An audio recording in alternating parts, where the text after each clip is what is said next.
আসসালামু আলাইকুম। আমি বানাবো নান রুটি। আজ আমি আপনাদের আটা দিয়ে নান বানিয়ে দেখাবো। তার জন্য আমি 1 গ্লাস পানি নিয়ে নিলাম। আমি ঠান্ডা পানিটা নিয়েছি, আপনারা চাইলে কুসুম গরম পানিও নিতে পারেন। আমি দিয়ে দিব 1 টেবিল চামচ উঁচু করে ইস্ট, দিয়ে দিব লবণ পরিমাণ মতো, দিয়ে দেব চিনি 1/3 কাপের কম।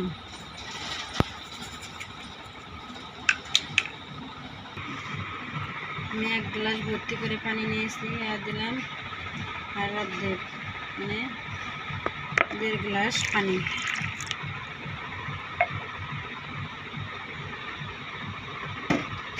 দিয়ে দেব।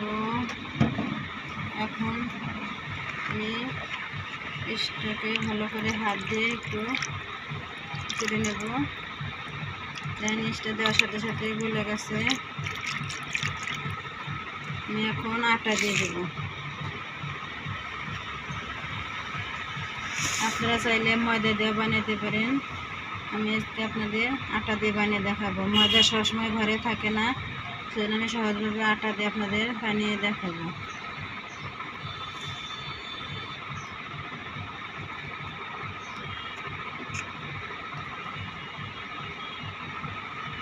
আটা দিয়ে শক্ত একটা ডো তৈরি করে দেখাবো।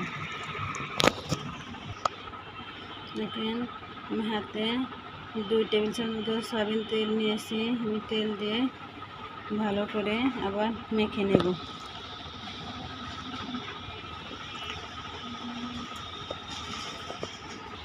দেখেন মেখে নেওয়া হয়ে গেছে। আমি এভাবে মেখে নিয়েছি, বেশি নরমও না বেশি শক্ত না। দেখেন হাত দিলে লেগে যাচ্ছে। আমি 1 ঘন্টা রেস্টে রেখে দেব। আমি 1 ঘন্টা পরে আপনাদের রুটি বানিয়ে দেখাবো। আমি 1 ঘন্টার জন্য ঢেকে রেখে দেবো এটা গরম জায়গায়। আপনারা চাইলে চুলার পাশেও রাখতে পারেন বা গরম কাপড় দিয়েও ঢেকে রাখতে পারেন। 1 ঘন্টা পর ফিরে আছি। কত ফুলে গেছে, ফুলে ডাবল হয়ে গেছে, বাটির উপর দিয়ে উঠে গেছে। এখানে এর ভিতর থেকে বাতাসগুলো বের করে দেব। আটা দিয়ে দেখেন কত সুন্দর হয়েছে। এর ভিতর থেকে সব বাতাস বের করে দেব। আমি সব বাতাস বের করে দিয়েছি। আমি যে সাইজের রুটি বানাবো আমি সেই সাইজের মুন্ড কেটে নেব। দেখেন আমি এই সাইজের রুটিগুলো বানিয়ে নেব। আপনারা চাইলে বড় করতে পারেন, ছোট করতে পারেন। আমি শুকনো কিছু আটা ছড়িয়ে দিয়েছি, দিয়ে আমি রুটি বানিয়ে নেব। আমি রুটি বানিয়ে আপনাদের দেখাবো। দেখেন আমি রুটিটা বেলে নিয়েছি। দেখেন বেশি মোটাও করি নাই, বেশি পাতলাও করি নাই। যেহেতু নান রুটি এগুলো ভাজার পরে একটু মোটা হবে, এরকম করে আমি সবগুলো বানিয়ে নেব। আমি আগে থেকে চুলাতে একটা তাওয়া গরম বসিয়েছি, আমি রুটিটা দিয়ে দেব।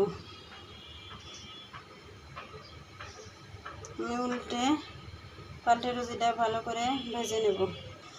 রুটির এক পাশ হয়ে গেছে, আমি এখন উল্টে দেব।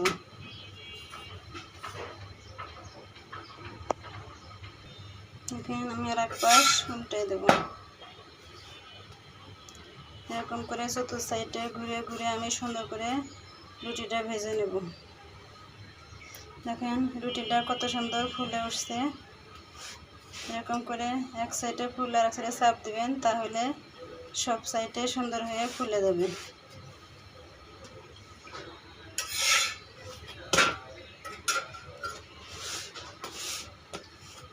আমার রুটিটা হয়ে গেছে, আমি এখন নামিয়ে নেব। এরকম করে আমি সবগুলো রুটি ভেজে নেব।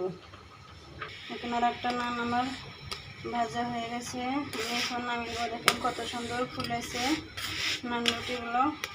আপনারা চাইলে এরকম করে আটা দিয়ে বানাতে পারেন বা ময়দা দিয়ে বানাতে পারেন। আমি আজকে আপনাদের আটা দিয়ে বানিয়ে দেখালাম। দেখেন আমার নান রুটি রেডি হয়ে গেছে, কত সুন্দর হয়েছে। সাথে হালিম, আমি হালিমের রেসিপি এর আগে এই যে ছেড়েছি, সেজন্য হালিমের রেসিপি আর আমি আপনাদের দেখালাম না। নানের সাথে হালিম অনেক মজার একটা খাবার। দেখেন ভিতরটা কতটা সফট হয়েছে, কতটা ফুলকো হয়েছে। দেখেন আমার রেসিপি যদি আপনাদের ভালো লেগে থাকে তাহলে অবশ্যই বাসায় একবার ট্রাই করবেন। কেমন হয়েছে তা খেয়ে কমেন্টসে জানাবেন। ফেসবুক থেকে দেখে থাকলে ফেসবুক পেজটা ফলো দেবেন, আর ইউটিউব থেকে দেখে থাকলে ইউটিউব চ্যানেলটা সাবস্ক্রাইব করে পাশে থাকা বেল আইকনটি ক্লিক করে দেবেন। এখানে আটা দিয়ে যে এত সুন্দর নান বানানো যায়, আপনারা না বানাইলে বুঝতেই পারবেন না। দেখেন কত সুন্দর হয়েছে। আল্লাহ হাফেজ।